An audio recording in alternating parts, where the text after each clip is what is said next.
Roseanne at Diwata sumugod sa bahay ni Dara. Bago natin ipagpatuloy ang maikling reaction video na ito, isang mapagpalang araw sa inyong lahat mga kalingap. Dahil nga piyesta sa lugar ni Dara, naisipan ni Joy at Roseanne na sumama kay Kalingap Rab. Dadalawin kasi ni Kalingap Rab ang ginagawang bahay ni Dara. Laking gulat ni Kalingap Rab at ang laki na ng pinagbago ng ginagawang bahay. Pagdating nila sa bahay ni Dara ay besing busy si Dara sa pagluluto ng pansit para sa merienda ng mga karpintero. Nagulat pa nga si Dara sa pagdating ni Joy at Roseanne. Nagyakapan pa nga silang tatlo sa sobrang saya. May binulong pa nga si Joy kay Dara na lalabas sila sa linggo.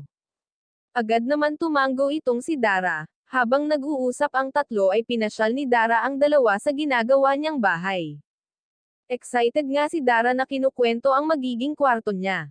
Sa paggising niya raw sa umaga at nakikita niya ang bahay ay nasa sabik na siyang lumipat dito. At excited niyang sinasabi kay Roseanne at Joy na may sarili na siyang bahay. Sinabi ni Joy kay Dara na ganyan din daw siya nung ginagawa pa ang bahay niya, excited daw siya araw-araw.